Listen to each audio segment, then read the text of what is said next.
목사 기도 드림으로 12월 첫 주일 2부 예배 시작하겠습니다.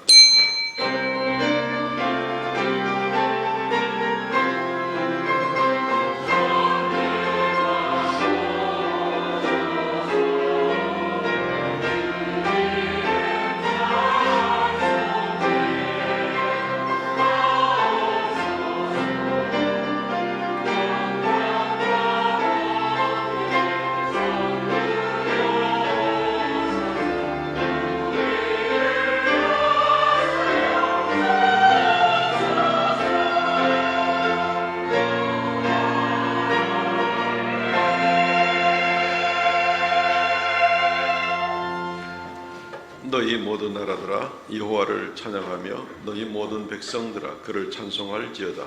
우리에게 행하신 여호와의 인자하심이 크시고 여호와의 진실하심이 영원하미로다. 할렐루야. 주 하나님 은혜를 감사합니다. 어느덧 12월 달로 접어들게 되었습니다. 하나님 정말로 다사다난했고 전 세계가 질병으로, 전쟁으로, 기아로, 고통으로, 정치적 혼란으로 많은 어두운 가운데 있었지만 하나님의 은혜로 우리가 믿음을 잘 지키고 오늘 이 시간까지 달려오게 하심을 감사하옵나이다. 하나님 아버지, 우리의 모든 허물은 덮으시고 이 시간 좌정하사 우리의 경배를 받으시옵소서. 하나님께서 좌정하시고 홀로 영광 찬송 받으시며 우리를 긍휼히 여기사 하나님의 자녀로서 귀한 은혜 가운데 살아가도록 은총 베풀어 주시옵소서. 이제 새롭게 시작하는 한 주간도 주님과 동행하기 원합니다. 위로부터 내리는 평강과 은혜가 넘치게 하여 주시옵소서. 예배의 시종을 주 앞에 의탁하옵고 예수님 이름으로 기도하옵나이다. 아멘.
전능하사 천지를 만드신 하나님 아버지를 내가 믿사오며 그 외아들 우리 주 예수 그리스도를 믿사오니 이는 성령으로 잉태하사 동정녀 마리아에게 나시고 본디오 빌라도에게 고난을 받으사 십자가에 못 박혀 죽으시고 장사한 지 사흘 만에 죽은 자 가운데서 다시 살아나시며 하늘에 오르사 전능하신 하나님의 우편에 앉아 계시다가 저리로서 산 자와 죽은 자를 심판하러 오시리라. 성령을 믿사오며 거룩한 공예와 성도가 서로 교통하는 것과 죄를 사하여 주시는 것과 몸이 다시 사는 것과 영원히 사는 것을 믿사옵나이다. 아멘.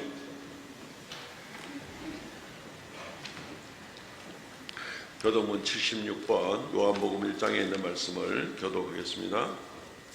교동문 76번입니다. 태초에 말씀이 계시니라. 이 말씀이 하나님과 함께 계셨으니 그가 태초에 하나님과 함께 계셨고 만물이 그로 말미암아 지은 바 되었으니 그 안에 생명이 있었으니 이 생명은 사람들의 빛이라. 참 빛 곧 세상에 와서 각 사람에게 비추는 빛이 있었나니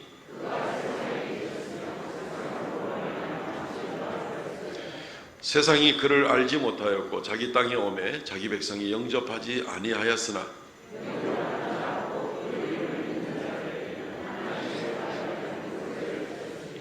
이는 혈통으로나 육정으로나 사람의 뜻으로 나지 아니하고 말씀이 육신이 되어 우리 가운데 거하심에 우리가 그의 영광을 보니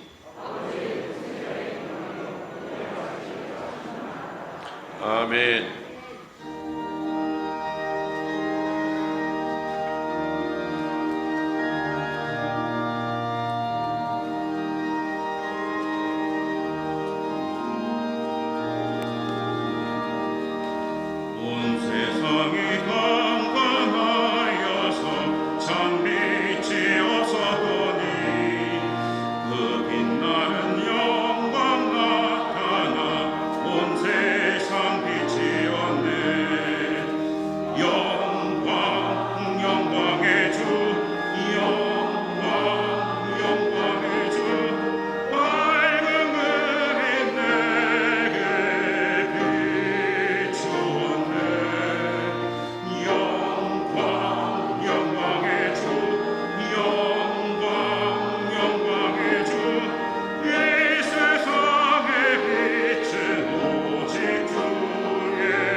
간밤에 어둠을 몰아내시고 새날 새하루 새아침을 주신 신실하신 아버지 하나님 감사 찬송 드립니다. 우리 구주 예수 그리스도께서 우리 위하여 십자가에 못 박혀 피 흘리시고 우리를 구속하시고 속량하여 주셔서 감사함을 드립니다. 성령 하나님, 한 주간 동안 저희들 말씀과 기도로 거룩하게 하시고 이 시간 말씀과 성령으로 예배하게 하시니 감사드립니다. 마음과 목숨과 뜻을 다하여 이 시간 하나님을 경배하오니 영광 찬송 받아 주시옵소서. 성령 하나님, 저희들 한 주간 동안 저희 마음에 탐심과 교만이 있었다면 용서하여 주시고 이 시간 온유하고 겸손한 마음을 주시사 예수 그리스도의 성품을 갖게 하여 주시옵소서. 아버지 하나님, 삼성 공동체가 계속해서 전도하고 선교하고 구제하여 부흥하고 성장하는 교회 되기 원합니다. 세상에 답이 되는 교회가 되기 원합니다. 아버지 하나님, 삼성 공동체를 통하여 아버지께서 만세전에 계획하신 그 선하시고 온전하시고 기뻐하신 그 뜻을 계속해서 이루어 가시기 원합니다. 아버지 하나님, 사랑하는 주의 청년들, 오늘을 희망으로 살며 내일의 소망을 향하여 달려가기 원합니다. 날마다 하나님의 비전을 꿈꾸며 세월을 아끼는 청년들이 되게 하여 주시옵소서. 아버지 하나님, 청년들 학업과 군 문제와 취업과 결혼과 주거 문제가 너무나 어렵습니다. 아버지 하나님, 그들이 하는 일마다 하나님께서 축복하여 주시옵소서. 아버지 하나님, 환우들을 위하여 기도합니다. 아버지 하나님, 병으로부터 끌어올려 주시고 굳건하게 붙들어 주시옵소서. 아픔과 슬픔과 고통과 눈물로 사방으로 우겨쌈을 당하여도 쌓이지 않게 하여 주시고 이 답답한 일 중에 낙심치 않게 하여 주시옵소서. 환난은 인내를, 인내는 연단을, 연단은 소망을 이루는 줄 아옵나니 아버지 하나님, 낫겠다는 소망을 가지고 우리 주 예수 그리스도께서 그 깊은 사랑에서 우리를 절대로 끊지 아니하오니 아버지 하나님, 예수 그리스도의 품 안에 꼭 안겨서 치유되게 하여 주시옵소서. 아버지 하나님, 길 잃은 양 한 마리를 찾을 때 온전한 백이 되고 잃어버리는 드라크마 하나를 찾을 때 온전한 이열이 되듯이 그 아픈 사람 한 사람을 하나님께서 치유하여 주셔서 온전한 가정이 되게 하여 주시옵소서. 아버지 하나님, 이 나라의 민족을 불쌍히 여기시사 대통령께 지혜를 더하여 주셔서 국정 운영이 순조롭게 잘 되게 하여 주시옵소서. 차별금지법의 독소조항이 폐지되게 하시고 인구절벽으로 인하여 이 나라가 어둠의 터널로 들어가지 않도록 낙태법을 폐지하여 주시고 태아생명보호법을 제정하여 주시옵소서. 아버지 하나님, 우리 다음 세대들 교육과정이, 아버지 새로 개편되는 이 교육과정이 폐지되게 하시고 그들이 성 전체성으로 인하여 혼란을 겪지 않게 하여 주시옵소서. 아버지 하나님, 추운 겨울이 다가오고 있습니다. 북한의 배고픈 동포들을 기억하여 주시옵소서. 그들의 배고픔을 달래주시고 위로하여 주시옵소서. 38선이 무너져 속히 남과 북이 연합으로 찬양하는 그날이 오게 하시고 북한에 무너진 교회들이 다시 예배하는 그런 아버지 하나님 기쁜 날이 오게 하여 주시옵소서. 북한 선교의 문이 열리게 하셔서 저 유라시아의 전쟁 중에 있는 나라에도 이 나라의 아버지 예수 그리스도의 피 묻은 복음과 빵이 전달되게 하여 주시옵소서.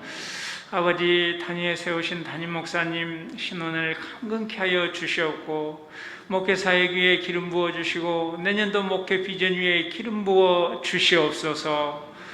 할렐루야 찬양대 정성껏 준비한 찬양 올려드립니다.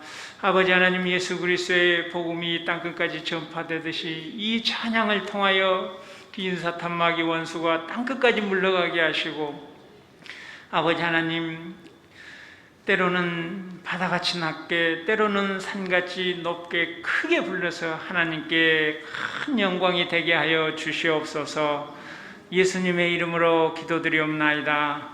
아멘.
네, 할렐루야, 감사합니다.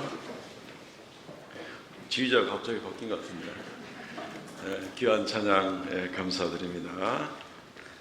워낙 기본이 튼튼하신 분이라서 아주 좋습니다. 하나님 말씀 에베소서 1장 3절로 14절 말씀입니다.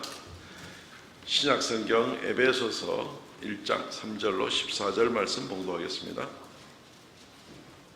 찬송하리로다. 하나님 곧 우리 주 예수 그리스도의 아버지께서 그리스도 안에서 하늘에 속한 모든 신령한 복을 우리에게 주시되 곧 창세전에 그리스도 안에서 우리를 택하사 우리로 사랑 안에서 그 앞에 거룩하고 흠이 없게 하시려고 그 기쁘신 뜻대로 우리를 예정하사 예수 그리스도로 말미암아 자기의 아들들이 되게 하셨으니 이는 그가 사랑하시는 자 안에서 우리에게 거저 주시는 바 그의 은혜의 영광을 찬송하게 하려는 것이라. 우리는 그리스도 안에서 그의 은혜의 풍성함을 따라 그의 피로 말미암아 속량 곧 죄사함을 받았느니라.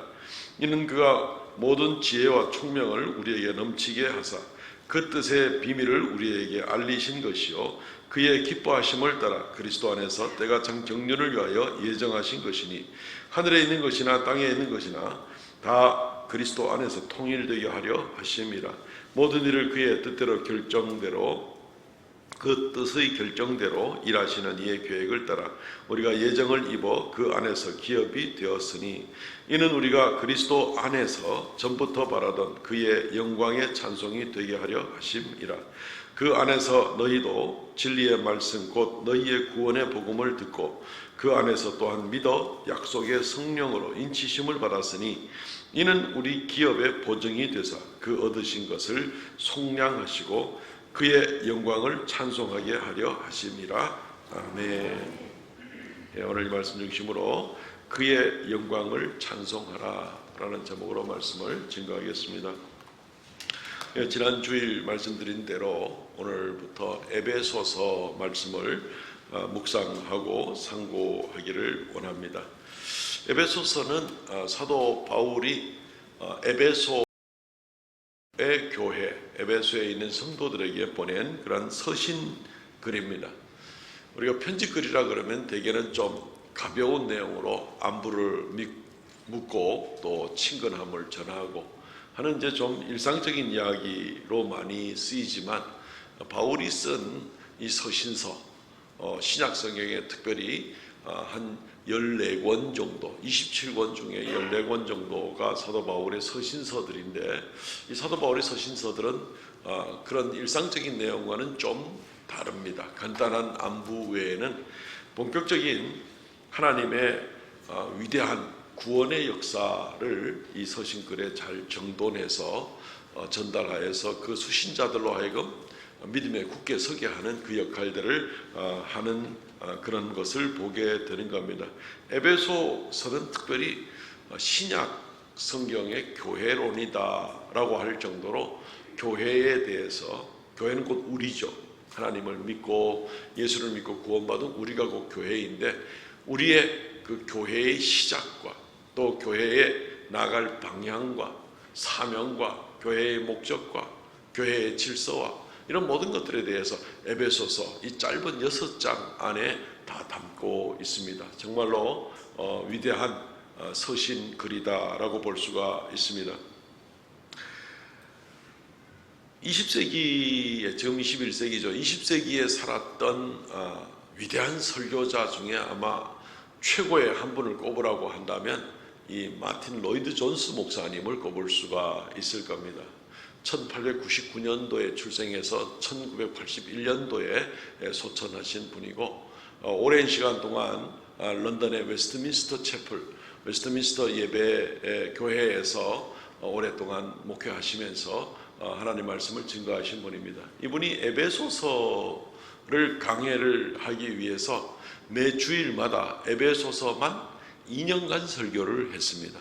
그러니까 매주일마다 치면 2년이면 거의 100회가 넘는 설교를 에베소서만 가지고 했다는 것만 우리가 보아도 이 에베소서가 얼마나 방대하고 깊이 있는 내용을 다루고 있는가 우리가 생각해 볼 수가 있습니다.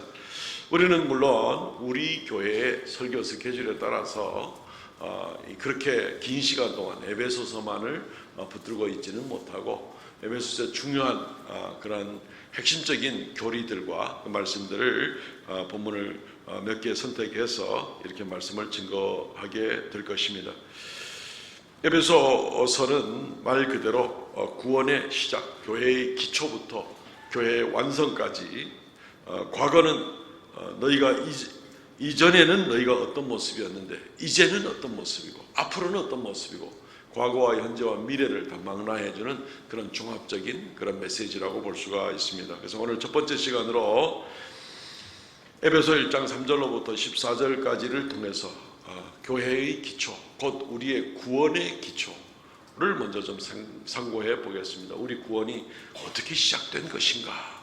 지금은 내가 예수 믿게 되어서 하나님의 자녀가 되었는데 우리의 구원이라는 것이 도대체 어떻게 시작되었는가? 어떤 방법으로 진행이 되었는가? 또 앞으로 어떻게 될 것인가? 이런 부분들을 우리가 오늘 이 에베소 1장에 있는 말씀을 통해서 잘 살펴보겠습니다. 세 가지 정도로 나누어서 생각해 볼 겁니다. 첫째는 우리의 구원은 전적인 하나님의 작품입니다. 먼저 이것을 우리가 분명하게 생각해 두어야 됩니다. 우리의 구원은 전적인 하나님의 작품입니다 라는 것입니다. 전적인 하나님의 작품이다. 먼저 차례대로 먼저 좀 살펴보겠습니다. 이 3절부터 6절까지 말씀에는 성부 하나님께서 우리의 구원을 위하여 어떻게 역사하셨는가를 보여주고 있습니다. 3절 보시죠. 찬송하리로다. 하나님 곧 우리 주 예수 그리스도의 아버지께서 그리스도 안에서 하늘에 속한 모든 신령한 복을 우리에게 주시되, 구원의 주체자가 예수 그리스도의 아버지께서 하늘에 속한 것을 우리에게 주시려고 우리의 구원의 계획을 시작하신 것입니다. 하나님 아버지, 성부 하나님께서 4절, 5절, 6절 계속해 내려가 보면 그 일을 위하여 만세전부터 우리를 택하시고 그 아들을 우리에게 보내시기로 작정을 하시고, 그리고 우리도 결국 하나님의 아들들, 하나님의 자녀들이 되게 하시고 나가는 하나님의 구원의 계획이 6절까지 쭉 나와 있는 것을 보게 됩니다. 성부 하나님의 구원에 대한 계획입니다. 그걸 위해서 계획을 세울 뿐 아니라 자기 아들마저 친히 보내시기까지 하는 그런 하나님 아버지의 역사, 우리의 구원을 위한 하나님 아버지의 역사를 볼 수가 있습니다. 7절부터 12절까지는 성자 예수님의 구원을 위한 사역에 대한 언급이 있습니다. 대표로 1장 7절 말씀만 읽습니다. 우리는 그리스도 안에서 그의 은혜의 풍성함을 따라 그의 피로 말미암아 속량 곧 죄사함을 받았느니라. 아주 간단한 한 절의 복음의 메시지를 담고 있죠. 예수 그리스도께서 죄값을 치르셨다, 속죄하셨다, 속량하셨다. 예수 그리스도의 피로 말미암아 우리가 이제 우리의 죄값이 다 치러졌기 때문에 우리가 죄 용서함을 받고 더 이상 하나님의 벌을 받지 않아도 된다 하는 그 메시지를 담고 있습니다. 실제로 예수 그리스도께서 이 땅에 오시는 것, 성육신 하시는 것부터 시작을 해서 그럴 필요가 없는데도 인간의 육신을 입으시고 인간이 당하는 고난을 당하시고 십자가에 달려서 죽음이라는 것을 당하게 만드시고, 그리고 하나님에게 저주를 받게 만드시고, 하나님이 신 그분, 하나님의 아들이신 그분이 하나님 아버지에게 저주의 대상이 되신 그런 모진 엄청난 일을 당하시면서 결국 우리의 구원을 이루어내신다. 하나님 아버지께서 계획하신 그 구원의 계획을 예수 그리스도께서 실제로 성취시켜 주신다는 것입니다. 계획만 가지고 되는 것이 아니라 합당한 방법으로 이 구원, 우리가 얻는 구원이 합당하고 의로운 것이라야만 되죠. 하나님이라고 해서 무조건 하고 아이고만 내가 택했으니까 그냥 막 범죄한 덩어리대로 있는데 무조건 천국으로 올라와 할 수 있는 것이 아닙니다. 하나님은 공의로운 분이기 때문에 죄값은 반드시 치러져야 됩니다. 근데 하나님께서 자기 아들을 대신 벌을 주시고, 예수님은 기꺼이 자신을 십자가에 내어주시고 자원하여 이 땅에 오시고, 그렇게 우리의 죄값을 치르신 예수 그리스도로 말미암아 세상에 어느 누구도 어떤 다른 종교도 이 역할을 할 수가 없는 그 일을 예수 그리스도께서 해주심으로 말미암아 우리의 구원에 교두보를 이루게 된 겁니다. 든든하게, 공의롭게, 합당하게 이 구원을 우리에게 가져다 줄 수가 있는 구원의 성취를 예수 그리스도께서 주셨다는 겁니다. 13절과 14절 말씀은 이 하나님의 구원의 계획과 예수 그리스도께서 이루신 구원의 성취를 이제 우리의 것이 되게 하기 위하여, 이 구원의 성취가 우리에게 적용되게 하기 위하여 성령께서 역사하시는 모습이 나오게 되는 것입니다. 13절 말씀만 먼저 봅니다. 그 안에서 너희도 진리의 말씀 곧 너희의 구원의 복음을 듣고 그 안에서 또한 믿어 약속의 성령으로 인치심을 받았으니, 인치심을 받았다는 얘기는 말 그대로 그냥 도장을 콱 찍었다, 봉투를 콱 이 씨를 붙여가지고 다시 못되게 만든다, 뭐 이런 거죠. 성령께서 한번 콱 도장을 찍어서 역사하시면 아무도 이것을 변개할 수가 없다라는 것입니다. 성령께서 우리에게 믿음을 주셔서 우리가 복음을 들을 때에 그 복음을 믿게 하시고, 그리고 이 복음을 믿은 다음에도 우리는 수시로 변경될 수도 있는데 성령께서 우리를 끝까지 믿음을 붙들고 나갈 수 있도록 성령께서 지켜주심으로 우리가 이 구원을 결국 완성에 이르기까지, 영원한 천국에 이르기까지 성령께서 붙들어 주신다는 것입니다. 한마디로 정리를 하면은 이렇게 해서 우리의 구원이 이루어지게 되었는데, 우리의 이 구원이라는 것이 성부, 성자, 성령 하나님으로 말미암아 이루어진 것이 바로 구원이다라는 것입니다. 다른 말로 하면은 우리의 이 구원을 성취하고 이루는 데 있어서 이 구원을 위해서 우리가 별로 한 일이 없다는 겁니다. 별로 한 일이 없는 것이 아니라 전혀 없습니다. 영원전부터 성부 하나님께서 계획하시고 역사하신 겁니다. 이 좀 더 상세한 내용은 우리가 이 똑같은 본문을 가지고 다음 주에 한 번 더 설교를 하도록 하겠습니다. 영원전부터 하나님 아버지께서 시작을 하신 일입니다. 성자 예수께서 대가를 치른 겁니다. 성령께서 그 대가를 우리에게 적용시키신 것입니다. 우리의 어떤 공로가 없습니다. 1장 3절부터 14절까지 이 구원의 모든 시작과 성취와 그리고 완성으로 적용되는 모든 일에 있어서 사람이 어디 나옵니까? 하나도 안 나옵니다. 일절 어떤 인간의 역할이 여기에 없습니다. 전적인 하나님의 역사입니다. 어떻게 생각하면 그럼 우리는 뭐하지? 우리가 열심히 하나님 앞에 바르게 산다 그러고 착하게 산다 그러고 우리가 나름대로 헌신한다 그러고 열심히 있다는 거, 이거 우리의 구원에 도움이 되는 거 아니야? 하고 그렇게 생각을 하실지 모르겠지만, 우리는 구원이 전적으로 하나님의 손에 의해서만 이루어지게 된 것에 대해서 정말 감사해야만 될 겁니다. 왜냐하면 우리는 우리 자신을 우리가 잘 못 믿거든요. 그죠? 아침에 마음 다르고 저녁에 마음 다르지 않던가요? 같이 사는 사람들만 봐도 그렇지 않던가요? 아침에 다르고 저녁에 다르고, 내 자신을 보더라도 어제 다르고 오늘이 다르고, 작년이 다르고 오늘이 다르고, 어떤 때는 하나님 앞에 경건하고 거룩한 모습으로 탁 결심을 하고 나가지만 어떤 때는 금방 또 세상에 있는 탐욕과 이런 마음이 어지러워지는 그런 모습들, 죄에 빠지는 모습들, 거칠어지고 또는 완악하기도 하는 그런 모습들. 만약에 하나님께서 우리를 구원하실 때에 요만큼이라도 우리의 공로와 우리의 성품과 우리의 헌신의 역할을 맡겨두셨다면, 그래서 그것을 이래서 우리의 구원에 조금이라도 보탬이 되게 하셨다면 우리의 구원은 안전할까요? 불안정할까요? 불안하기 짝이 없을 겁니다. 아침 저녁으로 우리의 구원이 불안하고, 어제 오늘이 불안하고, 작년과 올해가 우리의 구원이 불안하기 짝이 없을 겁니다.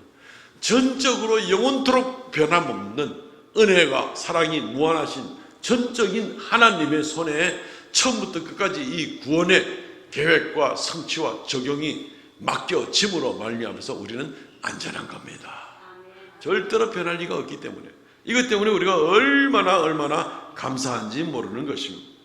우리뿐 아니라 다른 사람의 손에 우리의 구원이 맡겨지지 않은 것도 얼마나 감사한지 모릅니다. 다른 종교에 우리의 구원이 맡겨지지 않은 것도 얼마나 감사한지 모릅니다. 오직 성부, 성자, 성령께만 우리의 구원이 달려 있습니다. 전적으로 하나님의 손에 달려 있습니다. 그러니까 우리가 구원받았다고 교만할 일이 없습니다. 예수 믿은 지 오래됐다고 자랑할 일도 없습니다. 땅에서 뭔가 모르게 좀 잘 된다고 그것 때문에 교만할 일은 더구나 없습니다. 전적으로 우리의 구원마저도 우리의 공로가 요만큼도 없이 오직 하나님의 은혜로 구원받게 된 것이니 오직 주님께 감사하고 찬양 드릴 것 외에 우리가 무엇이 있겠습니까?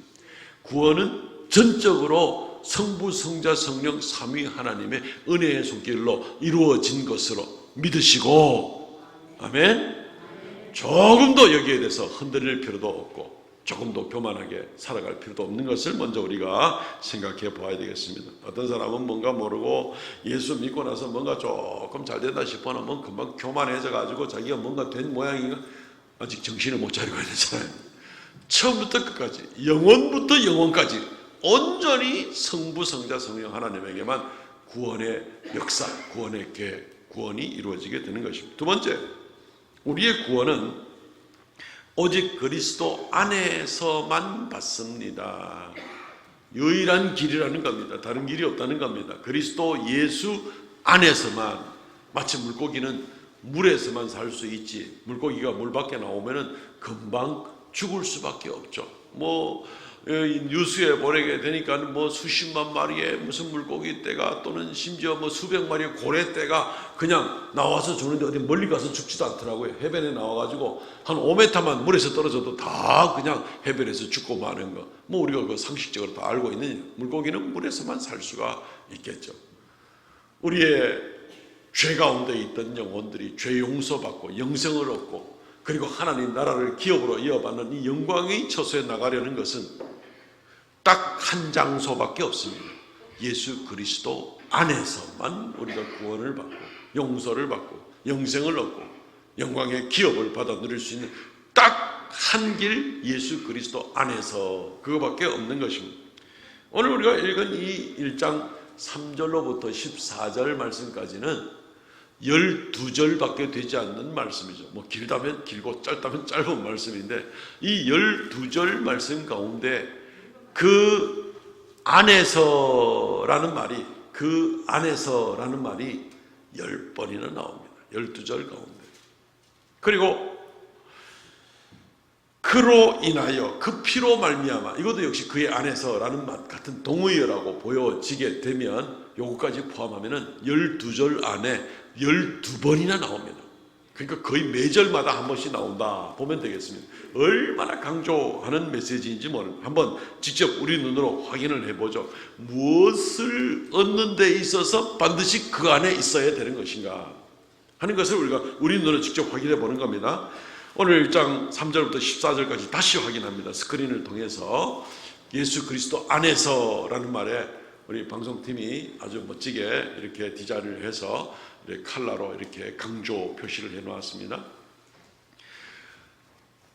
예수 그리스도의 아버지께서 그리스도 안에서 하늘에 속한 모든 신령한 복을 우리에게 주시되, 하늘에 속한 모든 신령한 축복들, 언약들, 영광을 받아 누리고 싶습니까? 그러면 어디에 있어야 된다고요? 예수 그리스도 안에서. 4절 말씀, 창세전에 그리스도 안에서 우리를 택하사 사랑 안에서 그 앞에 거룩하고 흠이 없게 하려고, 우리가 하나님께 택함 받는 것, 하나님 앞에서 거룩한 삶을 살아갈 수 있는 것, 우리를 흠이 없게 되는 것, 어디서만 가능하다고요? 그 안에서만 가능하다고 하고 있습니다. 5절 말씀, 그 기쁘신 뜻대로 우리를 예정하사 예수 그리스도로 말미암아 자기 아들들이 되게 하셨으니, 방법에 관한 거죠. 예수 그리스도 안에서, 예수 그리스도로 말미암아, 그분의 보혈의 은혜로 말미암아서 우리로 하여금 뭐가 됐어요? 하나님의 아들들이 되게 하는 것. 예수 그리스도 안에서만 가능한 겁니다. 6절, 이는 그 사랑하시는 자 안에서 우리에게 거저 주시는 바 그의 은혜의 영광을 찬송하게 하려는 것이라. 주님의 영광을 찬양하기도 하지만, 우리가 지난번 요한복음 묵상할 때 요한복음 17장에서 예수님께서 뭐라고 말합니까? 내 영광을 저들에게 주었사오니 라고 주님께서 위탁의 기도를 하지 않던가요? 주님의 영광을 찬양하지만 주 안에서 우리도 주님이 주시는 영광을 같이 받아 누리게 되는 겁니다. 영생이 그냥 생명만 영생이 아니고 영광 가운데 영생인데, 이것이 어디서 얻어져요? 그가 사랑하시는 자 안에서만 얻어지는 영광인 것입니다. 7절, 우리는 그리스도 안에서 그의 은혜의 풍성함을 따라 그의 피로 말미암아 속량 곧 죄사함을 받느니라. 좀 전에 언급했기 때문에 넘어갑니다. 9절 말씀, 그 뜻의 비밀을 우리에게 알리신 것이요 그의 기뻐하심을 따라 그리스도 안에서 때가 찬 경륜을 위하여 예정하신 것이니, 예수 그리스도 안에서 하나님의 경륜과 섭리를 따라서 우리로 하여금 믿게 하시고 그 은혜를 받아 누리게 하시고 끝까지 인내하게 하시는 모습을 보게 되는 겁니다. 10절, 하늘에 있는 것이나 땅에 있는 것이나 다 그리스도 안에서 통일되게 하려 하시니, 이 말씀은 정말 너무 스케일이 큰 말씀이라서 이게 한두 시간 가지고 우리가 이야기를 할 수 있을지나 모를 그런 엄청난 말씀이 10절 가운데 있습니다. 하늘에 있는 것이나 땅에 있는 것이나 그리스도 안에서 통일되게 하려 하십니다. 예수 그리스도 안에서 구원받는 것뿐 아니라 온 우주 만물이 다 예수 그리스도 안에서 예수 중심으로 되어 있다 하는 것을, 훨씬 스케일이 큰 것을 이야기해 주고 있습니다. 11절 말씀, 모든 일을 그의 뜻에 결정대로 일하시는 이의 계획을 따라 우리가 예정을 입어 그 안에서 기업이 되었으니, 우리가 하나님의 기업이 될 뿐 아니라 하나님이 우리에게 주시는 기업을 받아 누리는, 영광의 하늘에 속한 기업을 받아 누리는데 뭘요? 어디서? 그 안에서 기업이 되게 하신다라는 것입니다. 하나님이 우리에게 주시는 기업은 말 그대로 천국입니다. 이것은 땅에서 부모 잘 만나가지고 좀 돈 몇 푼 얻어가지고 내가 기업을 좀 많이 얻었다, 이거하고 비교될 수 있는 것이 아닙니다. 천국을 우리가 기업을 받는데 예수 안에 머무는 자가 받을 누릴 수 있다는 겁니다. 13절, 그 안에서, 12절은 패스하고 13절입니다. 그 안에서 너희도 진리의 말씀 곧 너희의 구원의 복음을 듣고 그 안에서 믿어 약속의 성령으로 인치심을 받았으니, 성령의 역사도 예수 안에서만 이루어지게 됩니다. 성령의 역사도 우리가 예수 안에 있도록 우리를 복음을 믿도록 그렇게 인도해주시고, 모든 것이 그리스도 예수 안에서입니다. 모든 것이 그리스도 예수 안에서입니다. 놀랍게도 사도 바울이 쓴 서신서가 14권인데 신약성경 27권 중에 사도 바울의 서신서들 가운데 그 안에서라는 말이 몇 번이 나온지 아십니까? 164번 나옵니다. 성경신학, 이제 신약의 한 분야에서 우리가 성경신학을 그 안에서 구약신학 또는 신약신학 이렇게 나누기도 하는데, 이 성경신학 분야에서 제일 중요한 것이 바로 하나님의 언약과 그 성취에 대한 메시지를 중심으로 이루어지게 되는데, 또 신약성경을 신약신학 안에서 보게 되면은 바울신학이다, 요한신학이다, 이런 얘기도 하게 되는데, 좀 더 세분해서 학자들이 전문으로 연구를 할 때 그렇게 세분하기는 사도 바울의 사상과 그의 가르침과 그의 모든 어떤 이 교리적 체계를 잘 정돈해서 연구하는 것을 또 바울신학이다. 바울신학과 요한신학이 다른 건 아닙니다. 바울의 관점에서, 요한의 관점에서 어떻게 다양한 각도에서 진리를 얼마나 조화롭고 서로 간에 보완하면서 완전한 모습을 보여주는가, 이런 모습들인 겁니다. 어떤 면에서는 바울 신학에서 제일 핵심적인 단어가 바로 그 안에서 라는 이 단어가 아니겠는가. 164번이나 언급이 되고, 이 에베소서 6장밖에 안 되는 이 에베소서 안에만 해도 그 안에서 라는 말은 36번이나 언급이 되는 그런, 오직 예수 안에서 사도 바울에게 있어서 예수 빼놓고 나면 아무것도 아닙니다. 예수, 오직 처음부터 끝까지 오직 예수입니다. 오직 예수. 예수로 시작하고 예수로 끝이 납니다. 더군다나 점점 우리의 구원에 대한 것뿐 아니라 말씀드렸듯이 점점 넓은 스케일에서 보게 되면은 모든 우주 만물이 예수 그리스도 안에서 시작이 되고, 예수 그리스도를 초점으로 맞추어지고, 예수 그리스도를 향해서 나가게 되고, 그분이 진정한 왕이 되고, 예수 그리스도를 영광스럽게 하고, 심지어 그분이 만드셨을 뿐 아니라 온 우주 만물도, 심지어 온 우주 만물이 예수 그리스도를 위하여 만들어졌다. 이 우리 구원에 대한 문제의 수준을 훨씬 넘는 얘기가 되는 거죠. 사도 바울이 쓴 다른 서신서인 골로새서 1장 16절 말씀을 한번 보시면, 만물이 그에게서 창조되되 하늘과 땅에서 보이는 것들과 보이지 않는 것들과 혹은 왕권들이나 주권들이나 통치자들이나 권세자들이나 만물이 다 그로 말미암았고 그를 위하여 창조되었고, 모든 만물을 예수 그리스도가 창조하셨다. 그런데 그 창조하신 것이 물질적인 것뿐만 아니라 하늘에 있는 것, 땅에 있는 것, 눈에 보이는 것, 눈에 보이지 않는 것도 그분이 창조하셨는데 우주를 섭리하시는 가운데에서 왕을 세우는 것, 주권자들을 세우시는 것, 멸망시키는 것, 이 모든 것도 다 예수께서 모든 것을 주관하고 계신다라고 얘기를 하고 있습니다. 그리고 나서 실제로 이 모든 만물이 창조된 것은, 또 심지어 온 우주의 역사가 진행되는 것은 그를 위하여 창조되었고, 그를 위하여 창조되었고, 모든 우주 만물의 창조와 섭리와 운행과 이런 것들이 예수 그리스도를 위하여서 창조되었고, 예수 그리스도 중심이라는 겁니다. 예수 그리스도 중심. 신약과 구약 성경이 두툼하지만 신약과 구약 성경의 핵심적인 한 단어를 말하면 예수입니다. 예수. 구약은 오실 예수 그리스도, 신약은 오신 예수 그리스도. 구약에서는 예수 그리스도께서 장차 오셔서 어떻게 우리를 구원하실 것에 대한 메시지, 신약에는 예수께서 오셔서 실제로 십자가에 달리셔서 어떻게 우리를 구원하신가를 보여주시는 예언과 성취의 메시지. 구약에서 하나님의 모든 창조의 섭리가 어떻게 예수로 말미암아 시작된 것을 보여주고, 신약에 내려가면 이 모든 창조된 것이 마지막에 예수에 의해서 어떻게 정리가 될 것인가를 보여주고, 모든 것이 예수입니다. 모든 것이 예수. 성경뿐 아니라 우리의 구원뿐 아니라 온 우주 만물의 모든 것이 예수 그리스도 하나님의 아들 중심으로 기록되었고 창조되었고 운행이 되었고 나가는 이제 그런 모습을 우리가 보게 되는 것입니다. 단적인 예를 한두 가지만 좀 들면, 창세기 3장에 보면은, 창세기 2장에 하나님께서 에덴 동산을 만드시고 선악과를 만드시고 인간에게 그 선악과는 먹지 마라, 다른 모든 것은 다 허락을 하시고 한 가지는 금하셨죠. 그 이유는 하나님께서 우리 인간들을 이런 엄청난 은혜 가운데 만드시고 생기를 그 코에 불어넣으시고 에덴 동산의 모든 것을 다스리고 먹고 마시고 즐기고 할 수 있는 특권을 주셨을 때 딱 한 가지 인간이 감당해야 될 한 가지 일은 이 모든 은혜를 주신 하나님께 감사하고 찬양하고 하나님께 순종하고 하는 영광들, 이거밖에 없는 겁니다. 하나님께 영광을 이거밖에 없는 겁니다. 그래서 하나님은 우리를 로봇처럼 프로그램된 대로만 찬양하게 만드는 것이 아니라, 오늘 찬양대나 우리 모든 성도들이 한 회중 찬송이나 간에 우리가 그냥 뭐 스크린에 글자 나오니까 글자 읽고 곡조 맞춰서 높이고 낮추고 이게 아니잖아요. 그 가사말에 우리의 마음을 담아서 우리의 자원하는 마음으로, 자발적인 마음으로 우리가 동일시하면서 그렇게 하나님을 찬양 올린 거 아니겠습니까? 그죠?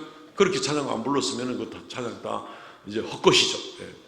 하나님은 우리가 진심으로 하나님을 섬기는 것을 원해서 시험을 테스트할 거리로 선악과를 남겨두셨죠. 그거 안 먹어도 인간 살아가는데 전혀 문제가 없고 에덴 동산의 모든 걸 누리기에 부족함이 없습니다. 근데 인간은 굳이 또 그걸 따먹어요. 불순종하는 겁니다. 하나님 앞에 불순종하고 하나님께 영광을 돌리지 않는 겁니다. 자기의 교만이 하나님의 명령보다 앞서는 것을 보게 되는 겁니다. 에덴 동산을 망쳐놓는 거죠. 에덴 동산은 교회인데, 성전인데, 에덴 동산의 성소 개념은 굉장히 중요하거든. 망쳐놓는 겁니다. 쫓겨납니다. 하는 그런 모습을 보게 됩니다.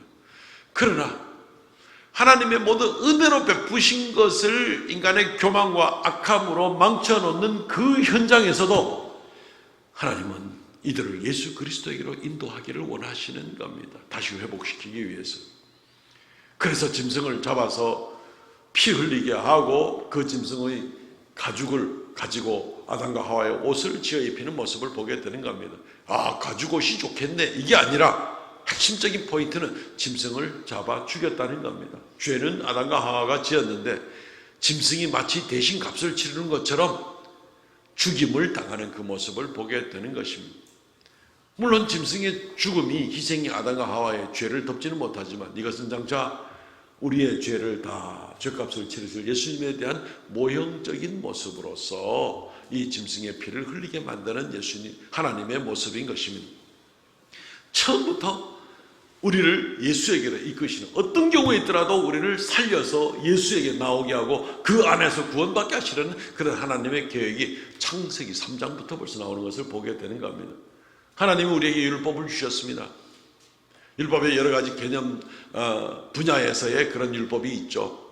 사회적인 법도도 있고요. 소위 시민법이라고 하는 사회적인 법도도 있고, 의식법이라고 하는 하나님께 나아가는 종교적인 예식에 관한 그런 법도도 있습니다. 또 윤리적인 그러한 법도, 십계명 같은 어떤 그러한 법도도 생각해 볼 수 있습니다. 어쨌든 하나님의 법도가 많이 있습니다. 성경에. 하나님이 인간을 만드시고 하나님의 형상으로 지었을 때 이 인간이 당연히 하나님의 뜻을 따라서 하나님의 형상을 닮아서 살아가기를 하나님이 원하시는 것은 즉히 당연한 그런 요구라고 볼 수 있겠죠. 그럼 하나님이 어느 정도 기준으로 이 인간들에게 하나님의 말씀을 지키도록 요구를 하실까요? 인간은 별 수 없어. 인간은 약해. 그러니까 아예 내가 기준을 낮춰야지. 저 밑에 그냥 막 십계명 다 지킬 필요 없어. 한 가지만 지키면 돼. 아니면 뭐 온갖 나쁜 짓 해도 돼. 한 가지 선행만 있으면 돼. 이 정도로 기준을 낮출 것인가? 하나님이 그럴 수는 없죠. 하나님은 완전하시고 지금 거룩하신 분이신데, 하나님의 인간에게 요구하시는 기준도 완전한 기준, 하나님의 자녀라면, 하나님의 형상을 닮은 자라면 하나님의 율법을 완전히 지켜야 됩니다. 그런데 인간은 물론 하나님의 율법을 다 지킬 수가 없습니다. 하나님이 그걸 또 다 알고 계시는 하나님이시죠. 그러면 인간이 다 지킬 수 없다는 것을 알고 하나님의 기준을 낮출까요? 하향 평준화 시켜버릴까요? 그래서 누구나 다 편하게 얼마든지 죄 짓고 살아도 어쩌다가 선행을 한번 행하면 그걸로 인해서 천국 들어갈 수 있도록 그 기준을 낮추어서 하향 평준화 시킬까요? 그럴 수는 없는 겁니다. 그것은 하나님의 속성에 어긋나는 겁니다. 하나님에게서는 지극히 거룩하신 그분의 나라에 들어가기 위해서는 거룩한 자가 들어갈 수 있고 의로운 자가 들어갈 수 있는 것이지, 죄가 번복이 된 상태로 하나님 나라에 들어갈 수는 없는 것입니다. 하나님의 속성상 이 기준을 낮출 수 없습니다.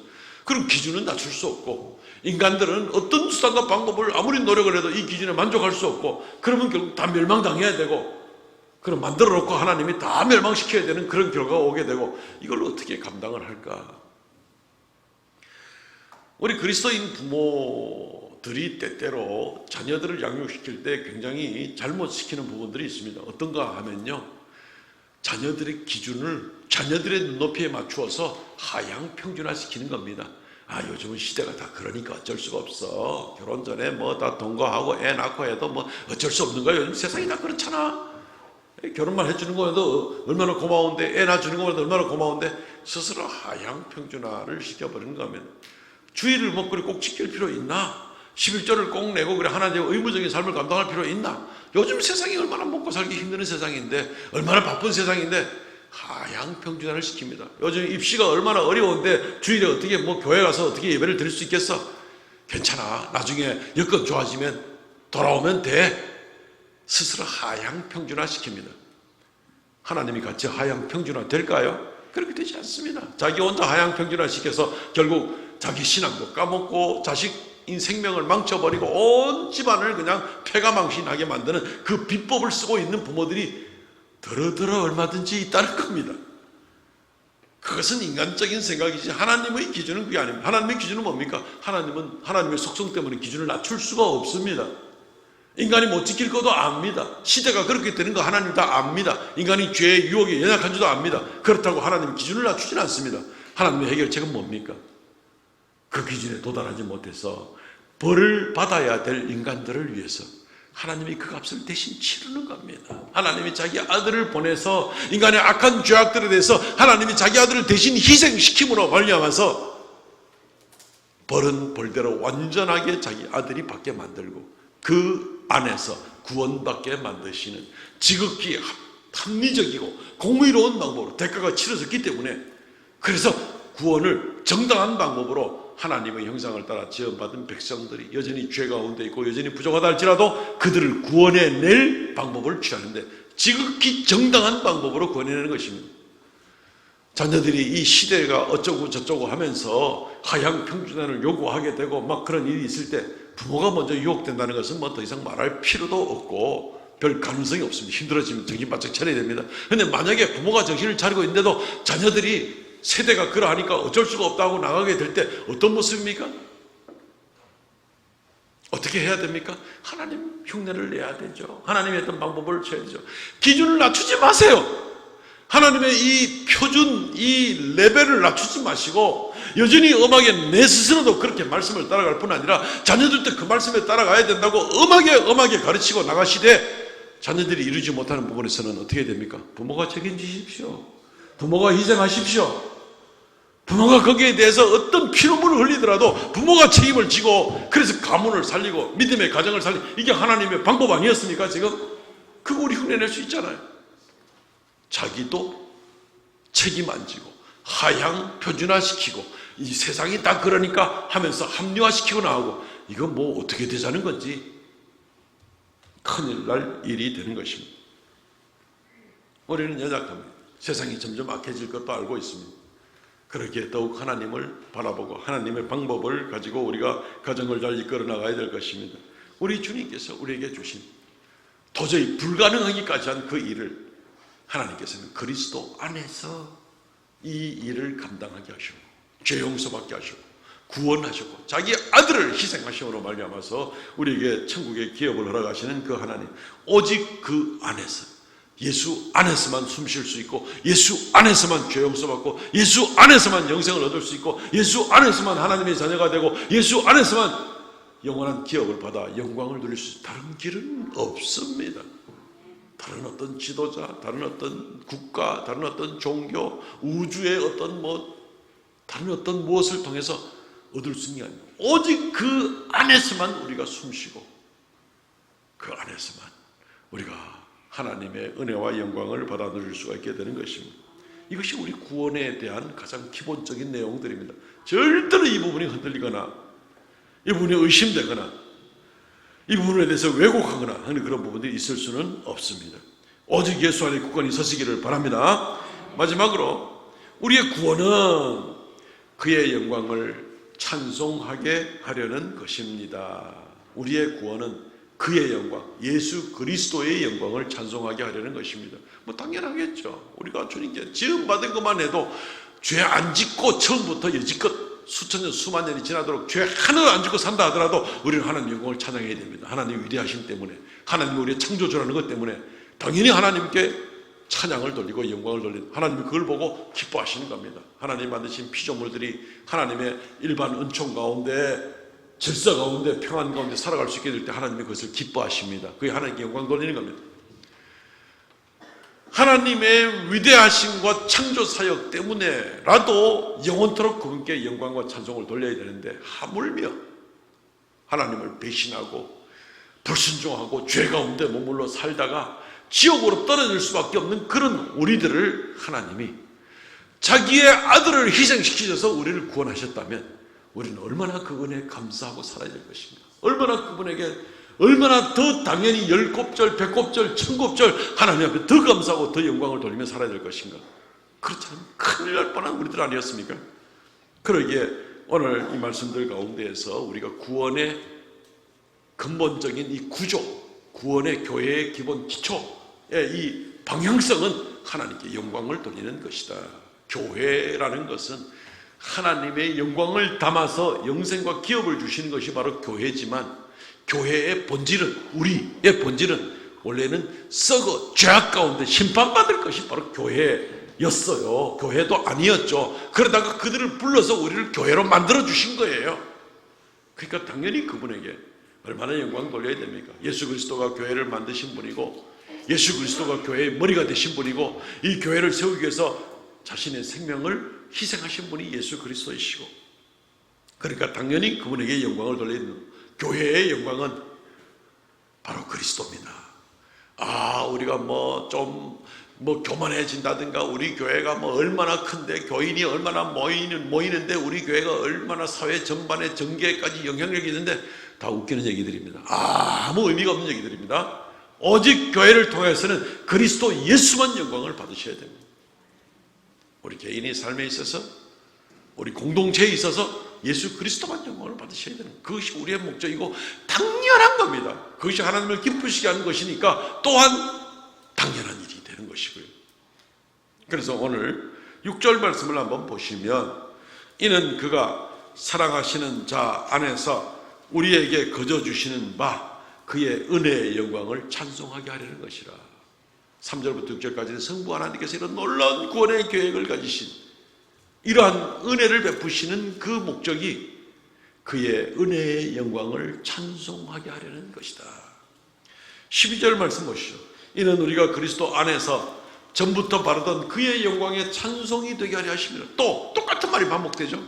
그런데 12절은 7절부터 12절까지가 우리의 구원을 위해서 그리스도께서 어떤 일을 해주셨는가를 쭉 얘기하신 다음에 이는 이렇게 그리스도가 희생하시고 우리를 사랑하셔서 구원하셔서 구원을 성취하신 그 일은 그의 영광의 찬송이 되게 하려 하심이라. 하나님께 영광 돌리게 하려 함이라. 우리 하나님 앞에 엄청난 공을 세우려고 그렇게 애를 쓸 필요가 없습니다. 하나님께 헌신하고 하나님 사랑하여 충성하겠지만 최고의 우리의 목적은 그분을 높여드리는 겁니다. 그분께 영광을 돌려드리는 겁니다. 14절 보실까요? 이는 우리의 기업의 보증이 돼서 그 얻으신 것을 속량하시고 그의 영광을 찬송하게 하려 하시면 또 한 번 나옵니다. 후렴구로 3번이 나옵니다. 14절은 13절과 14절이 뭘 얘기해 주고 있습니까? 성령께서 우리에게 복음을 듣고 믿음을 갖게 하시고 믿음을 지키게 나가서 인을 꽝 쳐서 우리를 끝까지 하나님 영원한 나라에까지 이끄시는 성령의 역사, 성령께서 우리를 끝까지 이렇게 붙들어 주시는 그 이유는 우리로 하여금 하나님의 은혜의 그 영광을 찬송하게 하려 하심이라. 달리 무슨 말을 하겠습니까? 우리는 이 하나님께 감사하고 찬송하며 살아가는 것이 지극히 당연하지 않겠습니까? 이것 외에 우리 인생에게 죄에 빠졌다가 이제 그리스도로 말미암아 구원을 얻고 영생과 영광을 얻게 된 우리가 인생의 최고의 목적이 뭐가 되는 것이 합당할까요? 어떤 것을 더 돌아볼 수 있을까요? 어떤 것도 다른 것도 없을 겁니다. 뭔가 내가 땅에서 요만큼 성취했다는 그것이 우리의 목적이 될 수 있을까요? 그거 아닙니다. 근본적으로 우리 인생의 처음부터 끝까지 영원전부터 영원까지의 하나님의 놀라운 구원의 섭리와 계획을 보게 될 때 그분께 영광 돌리는 것을 우리의 인생의 목적으로 삼는 것, 이거보다 더 위대한 인생이 어디 있겠습니까? 이러한 인생을 잘 감당하시기를 바랍니다. 오늘 우리는 1장 3절부터 14절까지 에베소서에서 우리 구원을 향한 하나님의 섭리와 역사하심의 그 구조 틀만 우리가 겨우 살펴보았는데도 참 하나님의 구원의 역사가 얼마나 놀라운가를 살펴보게 되었습니다. 사랑하는 성도 여러분, 우리 구원의 역사가 어떻게 이루어진 줄 알고 더욱 겸손한 삶으로 하나님께 찬양하시기 바랍니다. 그리스도 예수의 귀한 보혈로 우리를 위하여 희생하심을 얼마나 그 은혜가 큰 줄 알고 하나님께 영광과 찬송을 돌리시기를 바랍니다. 성령께서 우리를 끝까지 붙들어 주셔서 우리는 자주 넘어지는 자이되 성령께서 붙들어 주심으로 우리가 올해도 끝까지 12월까지 믿음을 가지고 하나님께 예배하고 나올 수 있게 됨을 감사할 때 오직 하나님께만 영광 돌리시기를 바랍니다. 오늘뿐 아니라 우리의 남은 모든 생애 동안이 하나님께 영광 돌리는 삶을 감당함으로 말미암아서 인생 가운데 가장 멋지고 가장 가치 있고 가장 하나님께서 인정해 주시는 그런 인생의 목적을 가지고 나가는 저 여러분 되시기를 주의 이름으로 축원드립니다. 아멘. 이 시간 통성을 같이 한번 우리 기도하겠습니다. 하나님, 이제 오직 하나님께만 영광 돌리고 살아가는 우리가 되게 하여 주시옵소서. 어리석음에 빠지지 않게 하여 주시옵소서. 하나님의 은혜를 깊이 생각하면서 그리스도 예수 안에가 아니면 우리는 아무것도 아닌 것을 다시 한번 깨닫고 주님과만 동행한 우리가 되게 하여 주옵소서. 이 시간 통성으로 자신을 위해서 간절하게 영광 돌리는 기도를 하나님께 영광 돌리는 기도를 드리도록 하겠습니다. 주 하나님 은혜를 감사합니다. 이 시간도 하나님 말씀을 살펴보면서 많은 부족함과 많은 연약함과 많은 부끄러운 가운데 있고 많은 강팍한 가운데 있던 우리가 이제는 그리스도 예수 안에서 하나님의 약속하신 이루말할 수 없는 놀라운 축복과 영광의 그 언약을 바라보고 믿음 가운데 오늘까지 나오게 됨을 감사합니다. 이제는 오직 하나님께 영광 돌고 살아가는 우리가 되게 하시고 내가 나를 위하여 살아가는 자가 되지 않게 하여 주시옵시고 교만하지 않게 하여 주시옵시고 아버지 하나님이 오직 하나님 앞에 하나님의 섭리를 묵상하며 묵상할수록 하나님 아버지 감사하고 감동 가운데 우리의 인생의 목적이 분명하게 흔들리지 아니하며 하나님께 나가는 우리가 되게 하여 주시옵소서. 하나님께 영광 돌리는 최고의 목적을 향하여 살아가는 우리가 되게 하여 주시옵소서. 주의 은혜를 베풀어 주시옵소서.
하나님의 존귀와 위대하심과 은혜를 위하여 베풀으신 그 큰 은혜를 인하여 우리가 늘 주 앞에 감사와 찬송과 영광을 돌리기를 원하옵나이다. 하나님, 이 시간도 주의 은혜 감사하여 우리에게 주어진 가운데 주의 말씀대로 11조의 예물을 드리고 감사 예물을 드리고 정한 예물을 드리게 하심을 감사하옵나이다. 하나님께 영광 돌리기 원하옵고 우리의 모든 소유가 주님의 것임을 고백하기를 원합니다. 하나님 영광 받아 주옵소서. 생명의 역사가 나타나게 하여 주옵소서. 드린 손길마다 주께서 그 믿음을 보시고 범사에 인정하시며 항상 눈동자같이 지키시고 살펴주시기를 원하옵나이다. 아버지 하나님, 긍휼을 베풀어 주시기를 간절히 바라옵나니 이 한 주간도 사랑하는 성도들 가정가정마다 복을 더하여 주시고 위로부터 내리는 평강과 은혜가 그 안에서 여전히 유지되도록 은혜 더하여 주시옵소서. 감사와 찬송을 돌렸고 예수님 이름으로 기도하옵나이다. 아멘. 지금은 우리 주 예수 그리스도의 은혜와 아버지 하나님 극진하신 사랑과 성령의 교통하심과 새롭게 하심의 역사가 이 시간 주 앞에 머리 숙여 예배하는 하나님의 거룩한 백성들에게 영원토록 함께 있을지어다. 아멘.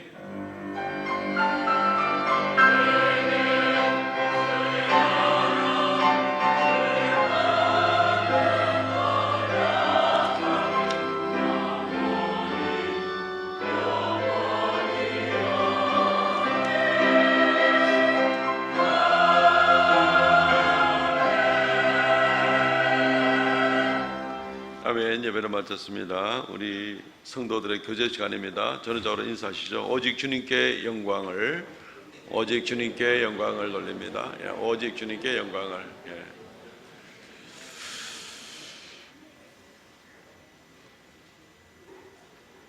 주보를 참조해 주시면 광고 말씀을 드리겠습니다. 이번 주에 읽을 성경 본문은 에스겔서와 다니엘서입니다. 오늘 오후 예배 후에 예결산 2022년 결산과 2023년 예산을 위한 공동의회가 있습니다. 세례교인 이상 되시는 분들은 다 참여를 하시면 되겠습니다. 가족 리더 모임, 지금 현재 가족 리더 모임이 다음 주일 모임이 있습니다. 다음 주일 2부 예배 후에 본당에서 바로 모이도록 하겠습니다. 꼭 참석해 주시기 바라고요.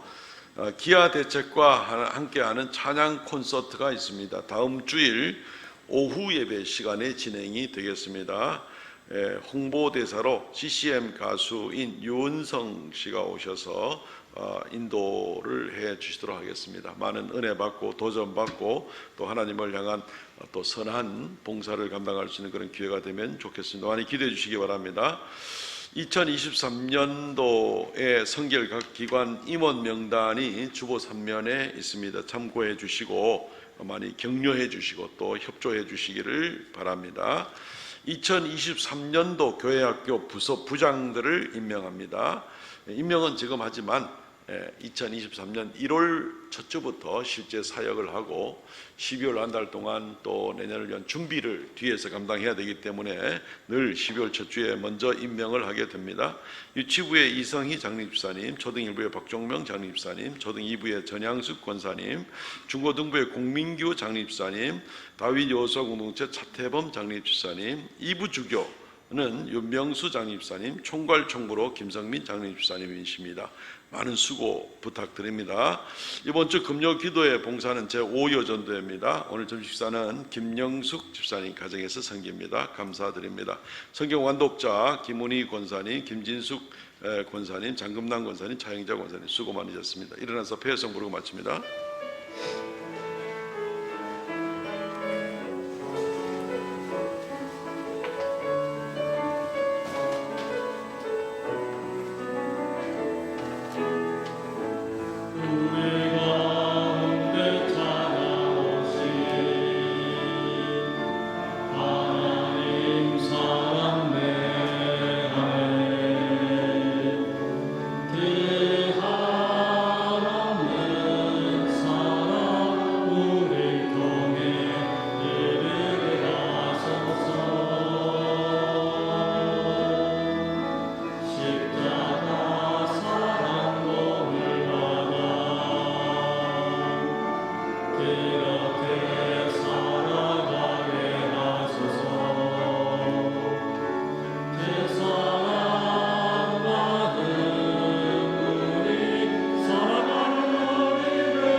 영원